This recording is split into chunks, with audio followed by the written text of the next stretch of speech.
Bagi kamu yang punya kebun atau kamu yang suka guling-gulingan di tanah, mungkin kamu pernah atau bahkan sering melihat makhluk ini. Mereka sering terlihat merayap di tanah dan akan menggulung tubuh jika disentuh. Jika kamu belum pernah melihat makhluk ini, berarti kamu nggak punya tanaman di sekitar rumah kamu, atau kamu tinggal terlalu jauh dari taman atau kebun.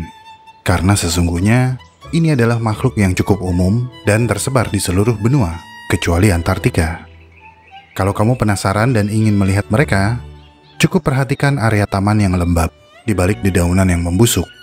Dan kamu mungkin akan melihat makhluk berkaki banyak dengan titik-titik kuning cerah di pinggir tubuhnya bergerak menjelajahi tanah.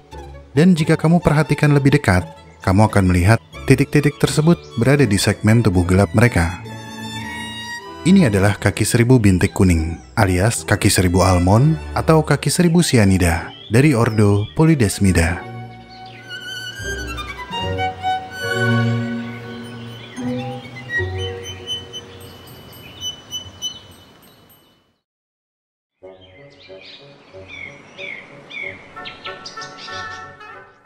Mungkin banyak yang terkejut ketika mendengar cyanida.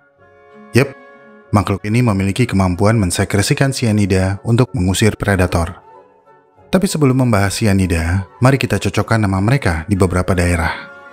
Karena distribusinya yang luas, kaki seribu bintik kuning memiliki banyak nama di seluruh dunia.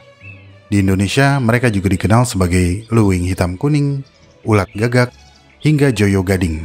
Bagaimana di tempat kamu? Apa nama makhluk ini di sana? Tulis di kolom komentar ya. Meskipun bentuknya seperti ulat, ini bukanlah ulat.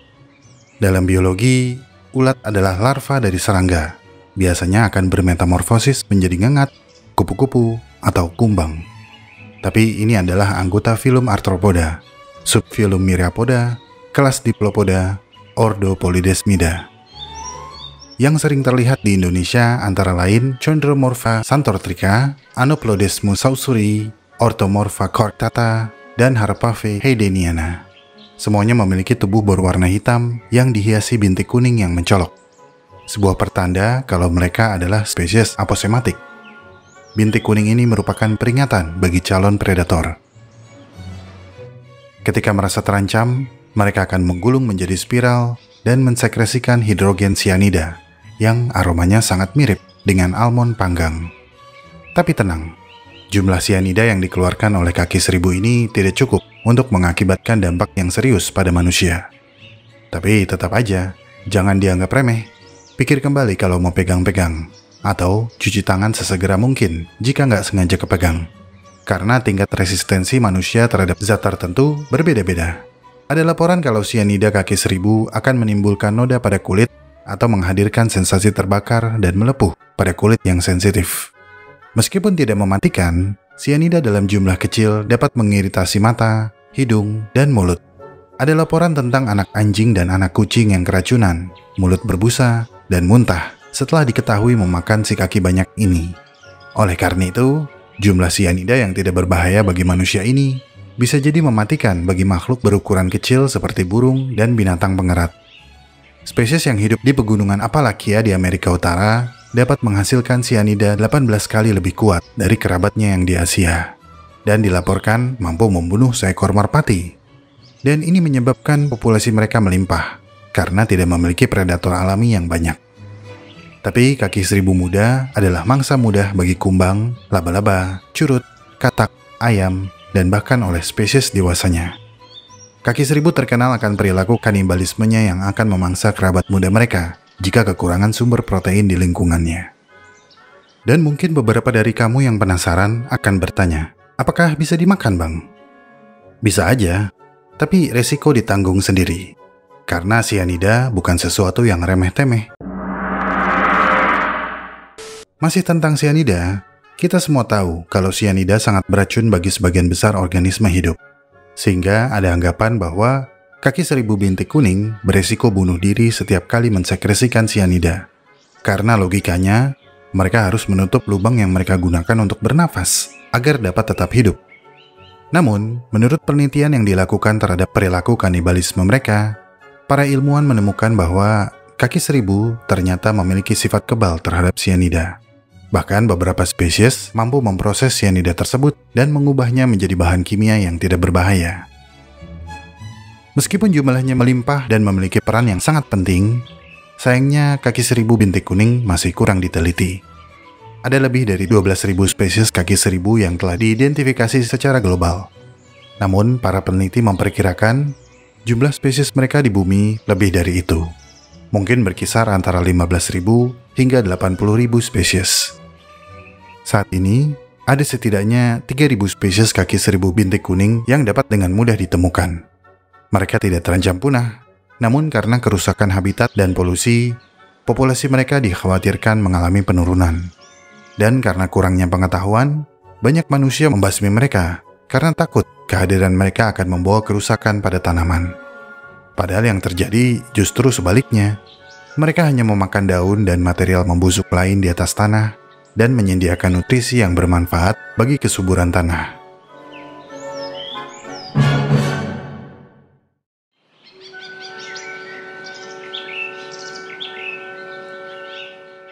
Secara morfologi, kepala dan tubuh mereka yang memiliki pelindung berlapis-lapis dan pasang kaki yang banyak ini memiliki tujuan yang sama, yaitu memfasilitasi penggalian dengan cara menerobos ke dalam tumpukan daun dan material tumbuhan yang membusuk lainnya. Meskipun beberapa spesies seperti Harpave haydeniana tidak memiliki mata, antenanya sangat sensitif untuk membaca lingkungan sekitar. Antena mereka dapat merasakan jejak kimia, kelembaban, dan getaran. Di daerah tropis dan subtropis, populasi kaki seribu bintik kuning dapat mencapai kepadatan 20 hingga 90 individu per meter persegi. Dan kepadatan yang sangat tinggi terdapat di ekosistem yang didominasi pepohonan jenis konifera, seperti cemara. Di sini, makhluk berkaki banyak yang memiliki sedikit predator ini memakan daun yang jatuh ke lantai hutan. Perilaku ini menjadikan mereka sebagai detritivor yang penting di sebuah habitat. Mereka memakan daun dan sisa organik yang membusuk. Dalam wilayah jelajahnya, kaki seribu bintik kuning diketahui memakan 33% hingga 50% dari keseluruhan daun yang membusuk di lantai hutan. Tapi mereka nggak cuma mengais dedaunan yang membusuk ini. Proses makan kaki seribu bintik kuning bisa dibilang cukup rumit. Untuk mendapatkan nutrisi dari daun kering yang membusuk, mereka menghancurkan, menyaring, dan menghancurkan kembali, sehingga meningkatkan penyerapan nutrisi hingga 40.000 kali lipat. Kemudian, setelah kaki seribu menyerap nutrisi yang dibutuhkannya, mereka akan ee. Ee mereka akan menjadi nutrisi penting yang dapat mempengaruhi kesuburan tanah. Bahkan, kaki seribu terkenal sering memakan ee mereka sendiri untuk mendapatkan kandungan nutrisi yang tersisa. Ada yang menarik dalam siklus penguraian material tumbuhan yang dilakukan oleh kaki seribu, yang berkaitan dengan fungi. Dalam sebuah penelitian yang dilakukan tahun 2009, ditemukan bahwa ada beberapa fungi mikroskopis yang hidup di usus belakang kaki seribu, yang berfungsi membantu memecah material sekaligus menyerap nutrisi dari usus belakang. Hubungan simbiosis ini menguntungkan baik bagi kaki seribu maupun fungi. Saat makan, kaki seribu mengambil sejumlah nutrisi dari makanannya yang berupa sisa material yang membusuk di lantai hutan. Mereka terus makan sambil berjalan menjelajahi lantai hutan. Pada saat yang bersamaan, mereka menghasilkan butiran ee yang sesungguhnya masih mengandung nutrisi yang belum tercerna, yang ditutupi oleh lendir usus. Fungi segera memanfaatkannya dan tumbuh di permukaan butiran ee tersebut. Nah, hadirnya fungi pada ee dan usus inilah yang berjasa meningkatkan penyerapan nutrisi dari material yang membusuk hingga sebesar 40.000 kali lipat. Dan setiap ee kaki seribu akan menyediakan sumber daya berharga bagi populasi fungi. Melalui proses yang luar biasa ini, nutrisi yang tersedia akan diserap secara maksimal. Material yang membusuk pada akhirnya didaur ulang kembali ke dalam tanah, dan tidak ada yang terbuang sia-sia. Ini sekaligus membuktikan keberadaan kaki seribu pada sebuah habitat atau ekosistem akan membentuk daur ulang yang kompleks yang bermanfaat bagi kesuburan tanah. Dari sudut pandang konservasi, kaki seribu dan kerabatnya ibarat tukang kebunnya sebuah habitat. Mereka menjaga wilayah yang mereka huni agar tetap bersih dan sehat. Luar biasa ya, sianida dan kemampuannya menjaga kesehatan tanah sangat mengagumkan. Tapi tunggu dulu, perilaku kawin mereka juga nggak kalah mengagumkannya. mereka akan berkumpul dalam jumlah puluhan ribu hingga jutaan di satu tempat dan melakukan kawin massal.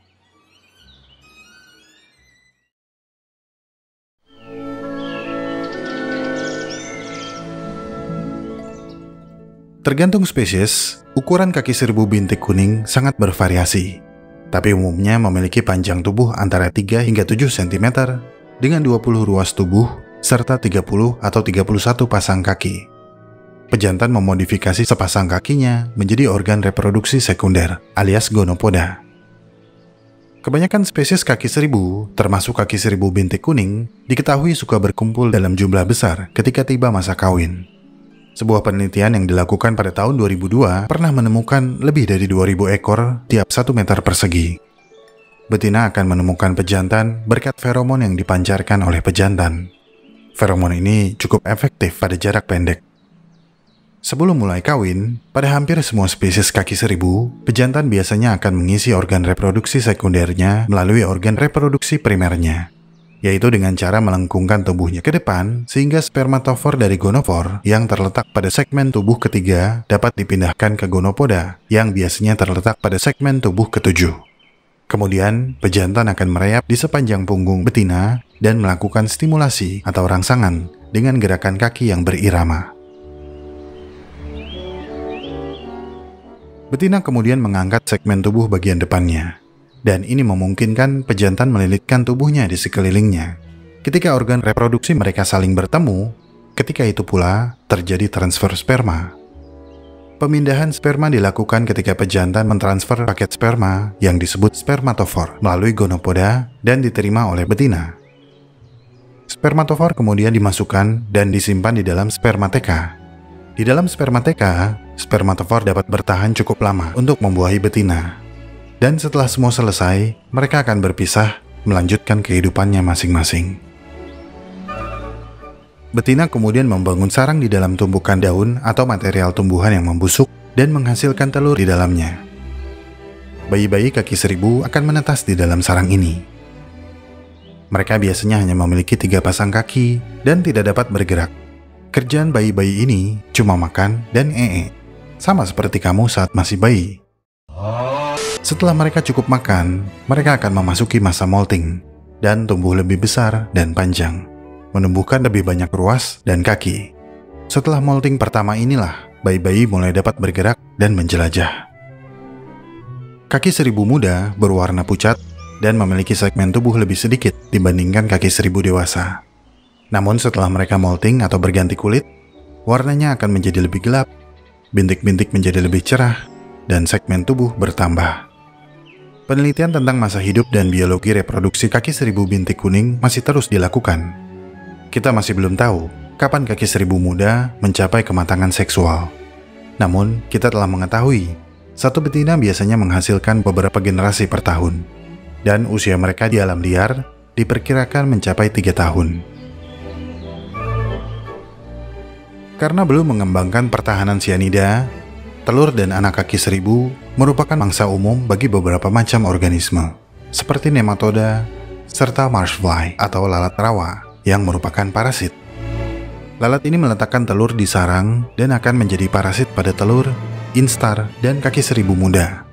Kumbang tanah seperti Promecognathus crassus dan Promecognathus levissimus memiliki kekebalan tertentu terhadap sianida dari kaki seribu. Mereka sering terlihat berkeliaran di lantai hutan, memangsa telur, bayi yang baru menetas, dan kaki seribu muda. Tapi pemangsaan tersebut tidak membuat mereka musnah. Karena bertelur dalam jumlah banyak, populasi kaki seribu bintik kuning masih terbilang aman di seluruh belahan dunia.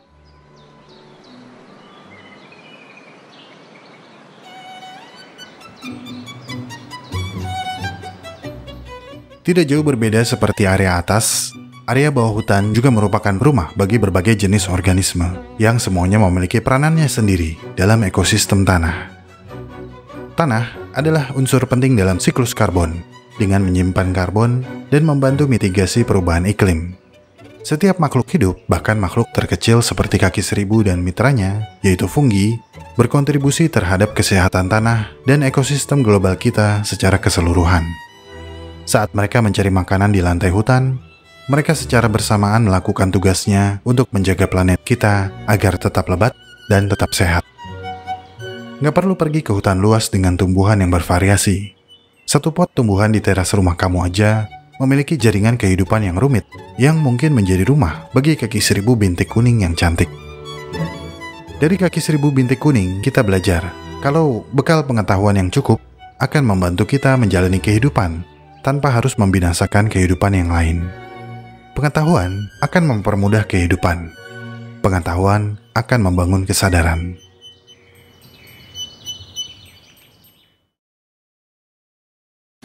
Pendanaan video Alam Semenit sebagian berasal dari dukungan para donatur di Saweria, Carmila Joe USA, Luf Zahra, Coach Surya Jakarta, Mas Ardi Cemungut Ea, doa baik selalu untuk Siti Hamasni, Lemfau Hengker Cina, Arnold Suardiningrat, Disnaker.id_, Hamba Allah, ayahnya Jibril dan Mikail, Fawas Sayang Yuyun, KPBKT, Abu Hafiz, Tetap Jadi Manusia Berguna, Reshift, Strider buka komis lagi, Selamat Ulang Tahun Rin, Wana Radongko, Afisha Rasendria, Arasielo Chevry, Rangga pacarnya Firefly, selamat untuk tim ekspedisi, saya sangat bangga sampai terharu. Kenar Kiran anak pintar, Capi suami sah Kanade, Capi suami sah Kanade, Mbak Kunti, Fahrul H, bahas tentang climate change, semoga saya segera nikah, Chandra Salai dan Juragan Muntois, Chandra Luka saja itu Chandra Salai, Toko Delinggiu Karanggupito, calon pekerja Natgeo, Jeep Love You, Seniman Gadget, Seniman Gadget, Seniman Gadget, Love You Dina Khoiriah, Toko Laundry Bagus Solo, Toko Laundry Bagus Solo, Bletak Bara Majnun, McLaren lu warna apa bos, Nafra, dan Bio.